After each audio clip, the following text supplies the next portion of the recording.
নমস্কাৰ আপোনালোক সকলোকে পুনৰবাৰ আপোন নিউজৰ অন্য এটা ভিডিঅ' লৈ স্বাগতম জনাইছো।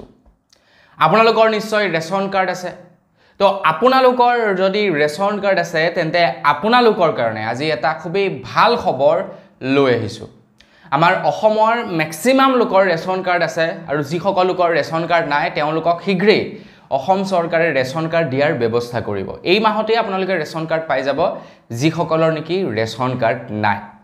এতিয়া প্ৰত্যেকৰে ৰেচন কাৰ্ড হৈ যাব, লাহে লাহে সবৰে ৰেচন কাৰ্ড হৈ যাব। আৰু এতিয়া যিসকলৰ ৰেচন কাৰ্ড আছে তো তেওঁলোকৰ কাৰণে কেন্দ্ৰ চৰকাৰৰ ফালৰ পৰা এটা ভাল খবৰ ঘোষণা কৰিছে। এটা বিৰাট ভাল খবৰ ঘোষণা কৰিছে। আপোনালোকে প্ৰত্যেকই এই খবৰটো চোৱাটো উচিত। আপোনালোকৰ কাৰণে যথেষ্ট প্ৰয়োজনীয় হ'ব। মই আপোনালোকক এইটো পুৰা গ্যাৰান্টি দি ক'ব পাৰোঁ আপোনালোকৰ কাৰণে যথেষ্ট প্ৰয়োজনীয় হ'ব। তো আপোনালোকে যদি খবৰটো ভাল পায় তেন্তে কাৰোবালৈ শ্বেয়াৰ কৰি দিব। মই ক'লো নহয় আপোনালোকক এইটো গ্যাৰান্টি দিছোঁ আপোনালোকৰ একদম প্ৰয়োজনীয় খবৰ হ'ব। যিসকলৰ ৰেচন কাৰ্ড আছে তেওঁলোকৰ কাৰণেহে, কিন্তু যিসকলৰ ৰেচন কাৰ্ড নাই তেওঁলোকৰ কাৰণে নহয়। আৰু যদি আপোনালোকে ৰেচন কাৰ্ড পাব তেন্তে আপোনালোকৰ কাৰণে এইটো এটা খুবেই ভাল খবৰ হ'ব। তো বন্ধু বান্ধৱীসকল, সেই ভাল খবৰটোনো কি মই আজি আপোনালোকক তাৰ ওপৰতে জনাম। তো মই শ্ৰী পাণ্ডে গৈ আপোনালোকে চাই আছে আপোন নিউজ। আহক আৰম্ভ কৰোঁ আজিৰ ভিডিঅ'। আজিৰ ভিডিঅ'টো আৰম্ভ কৰাৰ আগতে লাইক এটা কৰিবলৈ নাপাহৰিব। চেনেল যদি ছাবস্ক্ৰাইব কৰা নাই তেন্তে চেনেলটো ছাবস্ক্ৰাইব কৰি ল'ব, এনেকুৱা ধৰণৰ খবৰবিলাক যাতে আপোনালোকে এইটো চেনেলত নিতৌ চাই থাকিবলৈ পায়। আগবাঢ়িছোঁ আজিৰ খবৰটোৰ ফালে। আমাৰ অসমৰ অধিকাংশ ল'ৰা ছোৱালীয়ে বৰ্তমান সময়ত বেংগলোৰ, হায়দৰাবাদ, কলকাতা এইবিলাকত গৈ কাম কৰি আছে। যিবিলাক ল'ৰা ছোৱালীয়ে নেকি পঢ়া শুনা কৰি অসমত একো এটা কৰিবলৈ নাপায় বা অসমত এটা ভাল জব নাপায়, তো সেইসকল ল'ৰা ছোৱালীয়ে গৈ বাহিৰত কাম কৰে, হয়নে নহয়? আপোনালোকৰ গাঁৱতো কোনোবা থাকিব পাৰে, আমাৰ গাঁৱতো বহু কেইজন আছে তেওঁলোকে ভালদৰে পঢ়া শুনা কৰিলে, আমাৰ লগৰে ইনফেক্ট ৩-৪জন মান। তো তেওঁলোকে ভালদৰে পঢ়া শুনা কৰিলে। ইয়াতে যিহেতু কামৰ অভাৱ, ইয়াত কাম কৰিলেও বৰ বেছি পইচা পাতি নাপায়। তো বিয়া বাৰু পাতিলে তাৰ পাছত এতিয়া কি কৰিব, ঘৰ চলিবৰ কাৰণে পইচা পাতিৰ প্ৰয়োজন হৈছে। সেইকাৰণে সিহঁতে গৈ ঘৰৰ সংসাৰ এৰি, ফেমিলি এৰি বেংগলোৰ, হায়দৰাবাদত গৈ কাম কৰি আছে। আৰু তাত কিন্তু খুব ভাল পইচা উপাৰ্জন কৰি আছে। তেওঁলোকে তাৰ পৰা ইয়াতে পইচা পঠাই ঘৰ দুৱাৰ বনাই, মাটি বাৰী কিনি, গাড়ী মটৰ লৈ তেওঁলোক ফিটফাট আজৰি। কাৰণ তেওঁলোকে প্ৰত্যেক মাহে বেংগলোৰ, হায়দৰাবাদত কাম কৰি 20,000 পৰা 30,000 টকা ইনকম কৰি আছে। আৰু তেওঁলোকে খুব সুন্দৰকৈ ঘৰখনো চলিছে, নিজেও চলিছে। ইয়াতে আপোনাৰ গাড়ী মটৰ ইত্যাদি তেওঁলোকে লৈ পেলাইছে। এতিয়া খবৰটো গাড়ী মটৰ বা ইত্যাদি লোৱাটো নহয়, খবৰটো হৈছে ৰেচন কাৰ্ডৰ লগত জড়িত। এতিয়া কেন্দ্ৰ চৰকাৰৰ ফালৰ পৰা ন নিয়ম বনাইছে ৰেচন কাৰ্ডৰ ওপৰত, যাতে ৰেচন কাৰ্ড পাব নলগীয়া মানুহে যাতে নাপাওক। তো তাৰ কাৰণে কি কৰিছে, এতিয়া ন নিয়ম বনাইছে। এতিয়া ৰেচন কাৰ্ডৰ সৈতে আধাৰ কাৰ্ড লিংক কৰাটো এটা বাধ্যতামূলক কৰি পেলালে।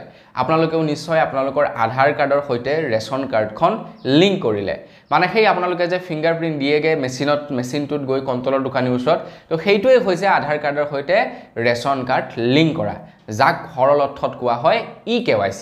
আপোনালোকে eKYC বুলি ক'লে ভালদৰে বুজি পাব। সেইটোক eKYC বুলি কোৱা হয়। ফিংগাৰপ্ৰিণ্ট যে দিওঁগে আমি, সেইটোক eKYC বুলি কোৱা হয়। এতিয়া আধাৰ কাৰ্ডৰ সৈতে ৰেচন কাৰ্ডখন লিংক কৰা বা eKYC কৰা ঘৰৰ প্ৰত্যেকজন ব্যক্তিয়ে কৰিব লাগে। কেৱল এজন ব্যক্তিয়ে কৰিলে নহ'ব, যেইজনৰ নাম আছে ৰেচন কাৰ্ডখনত প্ৰত্যেকেই কি কৰিব লাগে, eKYC কৰিব লাগে।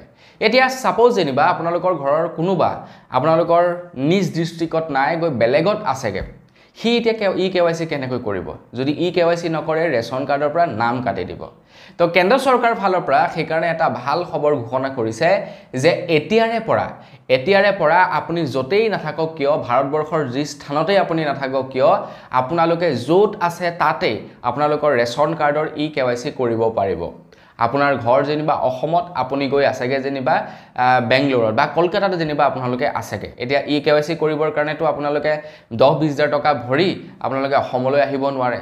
আপোনালোকে কি কৰিব পাৰিব, আপোনালোকৰ যিটো ৰেচন কাৰ্ডৰ কপি সেইটো আৰু আধাৰ কাৰ্ডখন লৈ যাব আপোনালোকৰ ওচৰত থকা যিকোনো এখন কণ্ট্ৰলৰ দোকানত, আৰু তেওঁলোকক ক'ব যে মই আসামৰ পৰা আহিছোঁ, গতিকে মোক eKYCটো কৰি দিয়ক, মই eKYC কৰিবৰ কাৰণে ঘৰলৈ যাব পৰা নাই। আৰু তেখেতলোকে আপোনালোকক eKYC কৰি দিব। মানে য'ত আছে তাৰ যিকোনো এজন কণ্ট্ৰলৰ দোকানৰ ওচৰত গ'লে আপোনালোকক KYC-টো কৰি দিব তো কেন্দ্ৰ চৰকাৰৰ ফালৰ পৰা এইটো এটা ভাল খবৰ ঘোষণা কৰিছে প্ৰবাহী শ্ৰমিকসকলৰ কাৰণে মানে যিসকল শ্ৰমিকে নেকি নিজ ডিস্ট্ৰিক্টত নাথাকে বেলেগ ডিস্ট্ৰিক্টত গৈ কাম বন কৰে তো তেওঁলোকৰ কাৰণে এই নিয়মটো বনাই দিছে বা আপুনি অসমৰ ভিতৰতে যেনিবা আছে গুৱাহাটীৰ মানুহ আপুনি আহি লখিমপুৰত আছে তো আপুনি লখিমপুৰত KYC কৰিব পাৰিব আপুনি যেনিবা ধেমাজিৰ মানুহ আপুনি গৈ যোৰহাটত আছে আপোনালোকে যোৰহাটতেই KYC কৰিব পাৰিব মানে আপোনালোকে অসমৰ যিকোনো স্থানত বা ভাৰতবৰ্ষৰ যিকোনো স্থানত যি স্থানৰে আপোনালোকক ৰেচন কাৰ্ড নহওক কিয় আপোনালোকে ইয়াতেই KYC কৰিব পাৰিব আপোনাৰ ঘৰ যেনিবা কলকাতাত আপুনি আছেহি আসামত আহি তো আপোনালোকে আসামতে KYC কৰিব পাৰিব কোনো প্ৰবলেম নাথাকিব বুলি জনাইছে তো সেই কাৰণে ভাবিলো আপোনালোকক খবৰটো জনাও আশা কৰো আজিৰ খবৰটো আপোনালোকে জানি বহুত ভাল পালে যদি ভাল পালে লাইক এটা কৰিব চেনেল যদি সাবস্ক্ৰাইব কৰা নাই সাবস্ক্ৰাইবটো কৰি ল'ব পুনৰ এটা ভিডিঅ' লগ পোৱাৰ খাতিৰ বিদায় মাগিছো ধন্যবাদ জয় অসম